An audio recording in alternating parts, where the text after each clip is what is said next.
Chapter 23, our final chapter. Just because we'd broken the curse didn't mean the world made sense again.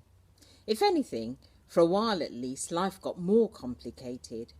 One thing we did agree on was that St Pancras Station, with a ticket barrier wedged between us, wasn't the place to discuss it.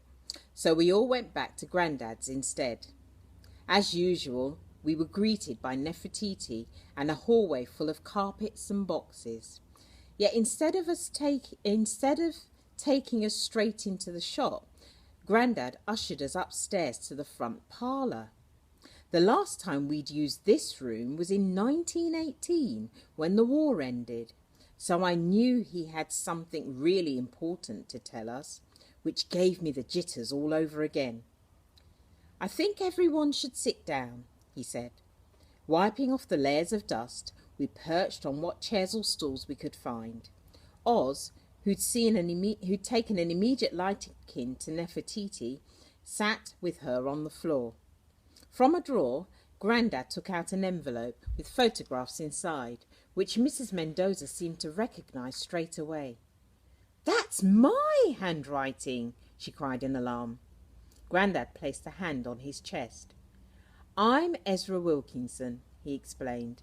"You've been sending me pictures of my grandson all these years." Her mouth fell open. "And you're Mrs. Mendoza," he said to her. "Or should I say Mrs. Fulbright?" She nodded, looking worried. "That was my first husband's name, yes." "Are you following all this, Lil?" Tulip whispered. I gulped. "I think so." Though who knew that two families could be so complicated, and complicated together?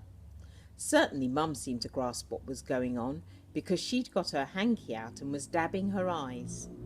Grandad laid out the photographs on the floor for us to see. They were all of a blonde-haired boy, 16 in total, one for each year as a child. He'd got them in date order, starting with a baby in knitted bootees, then a toddler on a swing. At least half of the pictures showed the boy holding some sort of silver cup or certificate. The last was of a young man in army uniform. Alex. It was ridiculous, totally ridiculous. Yet when I glanced at Mum, she was shaking with tears. "All these years you've been in touch and never told me," she cried, staring at Grandad. "My dear, I thought it for the best," he replied, though he looked very unsure about it. Dad kissed the top of Mum's head, telling her it would be all right. Alex, Tulip's brother Alex, looked the most confused of any of us. "Well," he said, running a hand through his floppy hair, "this is rather a surprise." "But you told me your baby was called Ezra," I said to Mum. "He was, Lil," Mrs. Mendoza answered for her. "He still is, but we call him by his middle name. Don't ask me why, it's always been that way." I felt dizzy. Ever since Mum had told me the secret, I'd been imagining where my brother might now be, and this past week or more, he'd been right under my feet. It was really too bizarre to be true, but then, come to think of it, so was a pharaoh's curse and a 3,000-year-old heart wrapped in a jar. "Ezra Alexander," I said, though I couldn't begin to think what his surname might be. "Gosh, I'm not sure how to say this, but do you mind being my brother?" Alex puffed out his cheeks, shook his head, then smiled. "Actually, Lil, I've been meaning to thank you for the glass of lemonade. You were kind to me that day when you didn't even know me, so I couldn't wish for a better, braver sister." Tulip grinned. "I'll pretend I didn't hear that." Afterwards, Tulip said I'd gone a very funny shade of grey, so I suppose it was the shock. And I was happy. I really, really was, though happiness that huge takes a bit of getting used to. But I did get used to it. Our little family suddenly felt stronger and bigger, not just with the addition of Alex, but the Mendozas too. And as I got to know Alex, it helped me understand Dad more and more. There was no denying how delighted he was to find his son, yet I also came to know the signs that showed he loved me just as much. All the pushing, the university talk, it was about wanting me to have the same opportunities, the same chances as a boy would have. When men try to change the world, it ends up with fighting, he said to me one day when we were on our own making supper. Girls like you, Tulip, you're the future. You'll use your brains to get things done. It changed the way I saw St Kilda's. So did the fact that Tulip now came to school, and Millicent thought gave us both a wide berth, which made me wonder if Mrs Emerson Jones had actually listened the day she'd birched me. Though nothing, and I mean nothing, could ever make me like the stupid St Kilda's felt hat. Alex, meanwhile, went back to living with the Mendozas, but came to us for his roast lunch every Sunday. Grandad would come along too, and Dad actually didn't mind. The arrival of Alex had healed their rift, which I suspected had all along been to do with the baby they'd given away. Perhaps if Grandad had been here and not in Egypt at the time, things would have worked out differently. We'd never know. It was funny seeing us all together, squashed in our little kitchen. Alex, whose good looks I'd assumed came from Mrs Mendoza, was in fact a dead ringer for Dad.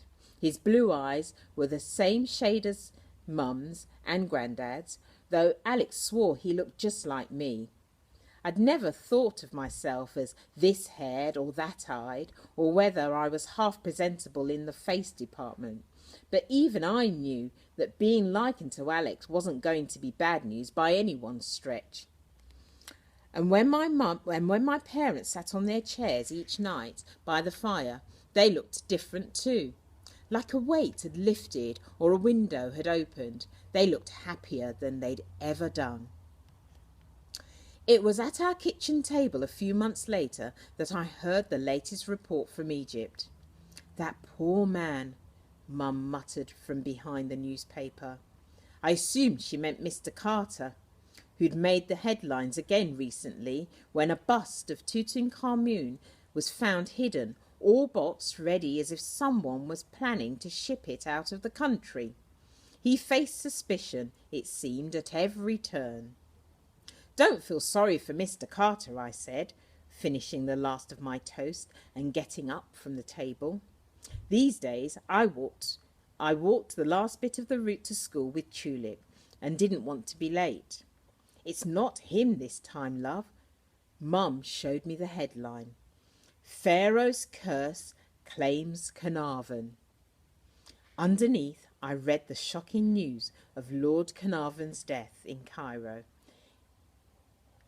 In weakened health, due to the stress of the dig, he'd cut open a mosquito bite on his face while shaving. The bite got infected and he died of a fever a couple of weeks later. It was a sad end to his big, expensive dreams, and strange how the bite sounded rather like the one Lysandra mentioned on Kiki's face. In the news piece, much was made of the curse and how random people, reporters, writers and actress had predicted Lord Carnarvon's death in the weeks beforehand, all because he disturbed a pharaoh's rest. For most readers, it was probably a silly, sensational twist to a rather tragic story, but it sent a little warning shiver across my skin. Grandad, I supposed, might have got better anyway, though it wasn't a risk I'd ever wanted to take. We'd been right to fear the curse. One Saturday, when life had settled into its new rhythms, I went to the British Museum with Tulip and Oz. It was a fine sunny day, so we decided on a picnic lunch. Oz, I noticed, was wearing an enormous overcoat. It's so cold today, he said, dramatically rubbing his arms. It really wasn't. It was another of Oz's quirks, and I'd grown used to them by now.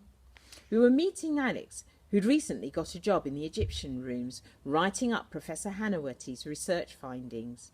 Since the professor's death, the museum had acquired most of his papers, including notes that documented his findings, though we were glad to know there was no mention of Anubis-headed jar. Waiting for Alex's lunch break to start, we strolled through the Egyptian rooms. As ever, I felt at home here and was glad that such places existed so we could learn about the world and the people who'd lived in it. The gold breastplates, the clay pots, the mummified pets, all the stories that we could only guess at. That was part of the mystery. So were the things we'd never dug up, never seen. We didn't have to understand everything at all costs. There was plenty of our own stories we still didn't know, like why Maya chose for the lights to flood Kiki's tomb on that particular day, or why Pepe had named his camels after movie stars, or what was going on in Alex's mind when he went to America after the war instead of coming home.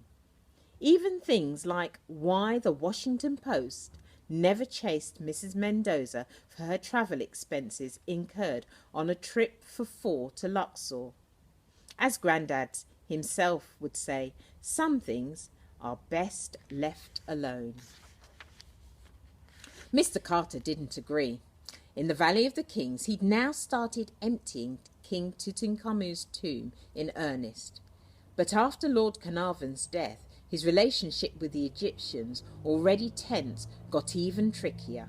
Or maybe it was the curse having its final say. The story, though, still captured people's imagination worldwide. The Times, its exclusive deal done, published pictures of treasures being carried out into daylight and accounts of all the gold to come. Everyone knew about it, talked about it. The Egyptian rooms were busy like never before.